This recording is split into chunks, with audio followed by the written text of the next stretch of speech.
Hey there, Russ here. Welcome back to the shop. Better grab your cup of coffee because we're going to be doing a little rambling. Several things. First one is it has now been exactly 1 year this week since we started quarantine. A lot's gone on. What's really weird is now it's been 2 weeks since the last shot, so this week is also a full emancipation from the fear of this vaccine of this virus. So it's back to normal, which brings up a kind of a humorous story. You know who, since we went into quarantine, one of the things that we did is that, except for going into one particular grocery store that we used way out of town, other than that, everything we did was through a drive-through or in a doctor's office. And that was it. So for the last year, we've always used drive-throughs for everything. Well, as you might guess, yesterday we were talking about she was going to go out and run some errands. And she always likes to tell me how she's going to go and what she's going to do. And she talked about how she's going to go to this place. And then from there, she's going to go up here and turn and go up there. And then she'll go by here. And then she's going to go up and go way out here to this last place. And the last place she was going to was a drugstore, a particular drugstore that she wanted to go to pick up something that only that drugstore has. So anyway, and I kind of looked at her and I go, well, why are you going way up there for that? I said, there's one of those right over here. We had one, a couple blocks away. And she looks at me kind of funny. She says, it doesn't have a drive-through. And I went, we've been vaccinated. You don't have to do that anymore. I said, in all reality, you can go into any place you want to go into. You don't even have to wear a mask unless they insist you wear it if you don't want to. It is your choice. You are free. We're going back to the way it was. And which brings up what I was wanting to talk about is going back to the way it was. I guess it's not as easy as I thought because I find myself thinking the same way that I have been for the last year about something. And I go, oh, why am I doing that? I don't need to do that. And so it's going to take a while to get used to the idea of getting out there and going back to normal. So I know not everybody's had their vaccine yet. I'm rooting for you. Hopefully by the time you get it, then you'll be free also. And stay safe until then is all I can say. And I hope it comes soon. So, but all in all, I am so glad that it's going back to normal. And I hope that what normal is does not include those masks. Honestly, with COPD, those masks are not very comfortable. Right now, if you haven't been, not everybody's been vaccinated, so if they want me to wear a mask under certain things, I have no problem. I will wear it for that. But I do believe that I am not going to spread the virus, nor am I going to catch it at this point after being vaccinated. That's what it does, and that's what the CDC says. So that's the rule I want to live by. But I have respect for those that are a little afraid, and if they want me to wear a mask because they haven't been vaccinated, that's fine. Keep in mind, don't go mask hole on me. And you know what I'm talking about. Because if you try to really force me or degrade me to wearing the mask, you probably won't get a very good reception from me. One thing I am good at is pushing back. So, but in all reality, I have no problem until everybody's been vaccinated, which theoretically here in the United States, it's supposed to be done by the end of May. In my state in particular, it's going to be done a little sooner than that. Will be done sooner. But the idea is that we should not have to work under any other kind of bad conditions. I want it to go back to normal. So I'm looking forward to it. But it's going to take a little training on our part to make sure we don't get caught up in all those other habits the way we used to do them. And it's really kind of funny. I was just thinking about how, wow, we have to restart rethinking again and learn to do things all over again.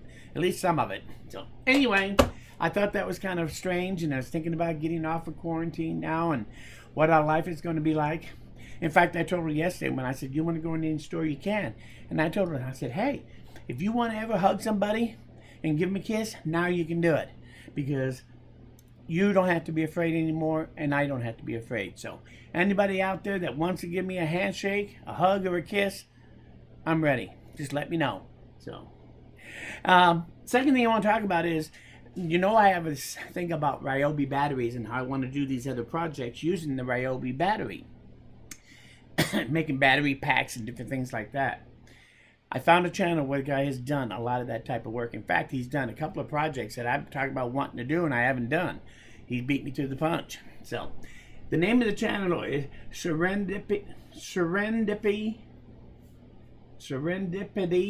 That's not easy to say. Sue.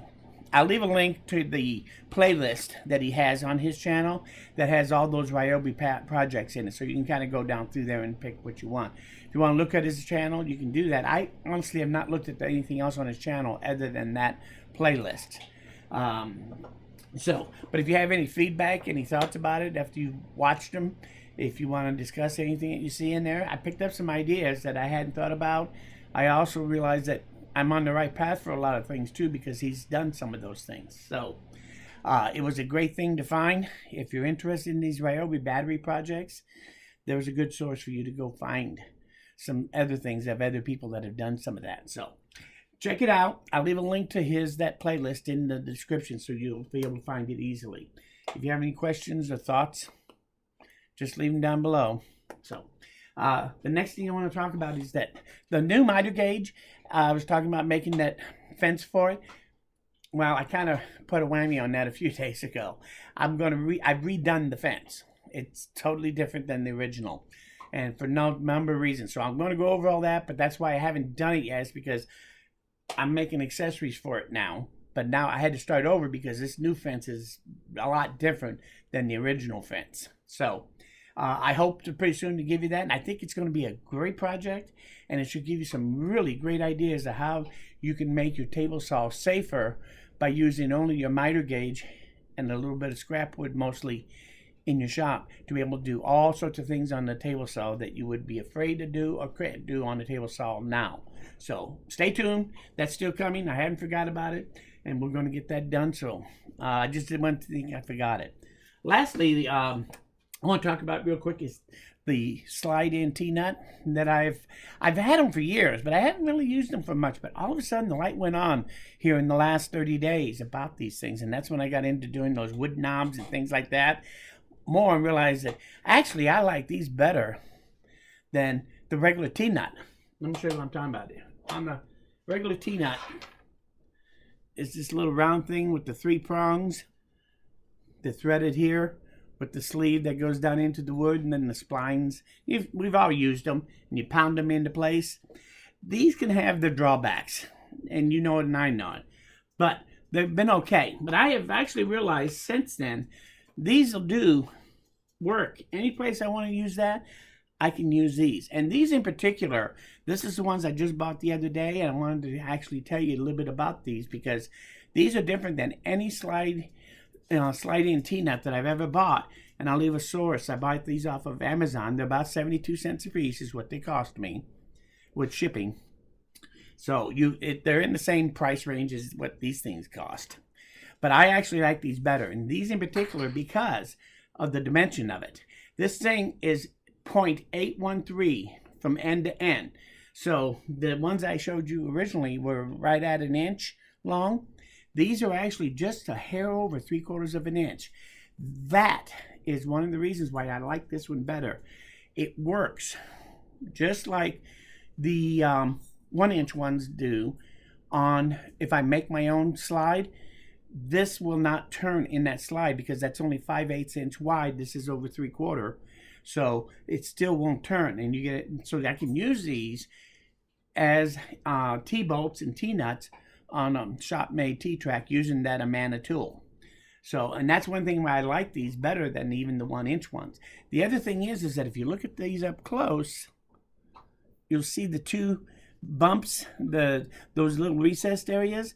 On the opposite side, those are little bumps where they hit that with a punch and punch through and push through.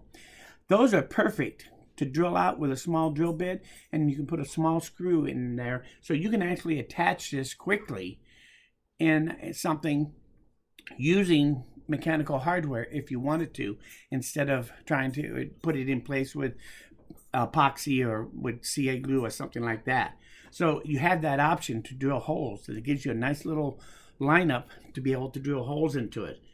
These are not so easy to do that with. So anyway, so you can actually retain these pretty easily mechanically instead of through other means. As far as using them, the other thing I like is installing these. If I'm going to use it for a wood nut, because they're just over 3/4 of an inch, I found that if I drill a 3/4 inch hole and recess it down, I only have to chisel out a tiny relief on 2 places opposite, and then I can set this in there and tap it into place into that wood so it fits in there tight. And that will never turn in that hole. I can put CA glue on there and then it'll stay right there permanently. Or I can put a plate over it and glue the plate on, and that will hold it in place. And I don't have to worry about putting glue on there if I don't want to, if I put a plate, because there's no way that will ever spin inside that hole. And so you don't have to do a whole lot to this to use one and turn this into a little wood nut. And the nice thing about it is that you can make a really nice low profile. I put these two here. This one's the T-nut and this one's this nut. Well, this one is taking up less space than this little step down. Whereas this one is not even seated all the way in yet to this wood. It's on a 1/2 inch thick and it's starting to protrude out the other side.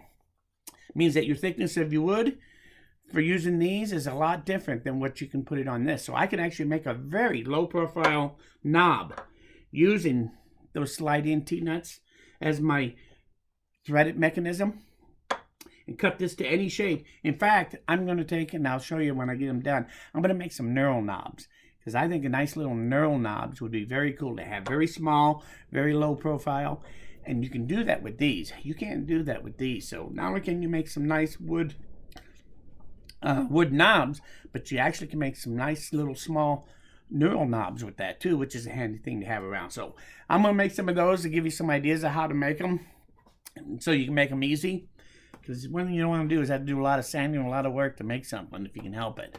So I'll show you how to make a little knob in less than 5 minutes or something like that. So call it the 5-minute knurl. But that's coming. But if you want these in particular, I'll leave a link to them at Amazon so you can get these if you want. I like these a lot. Of all the ones I've used over the years, this one has really caught my attention overall about some of the things that you can do with it. So, including using it in the standard T-track with the Amana tool, making your own T-tracks for your shop. So, you're going to see a lot more of that T-track making around here, I suspect, at this point forward now. So, anyway, that was the last thing I wanted to talk about. If you have any comments about any of this, just leave them down below. Reading your comments is what keeps me going. I really appreciate it. Your thoughts are always something entertaining. So if you learned something here, or you like this video, hit that like button. Otherwise, you can now go back and get your second cup of coffee. And most importantly, come back again because I'm nowhere near done. Thanks. We'll see you guys again soon.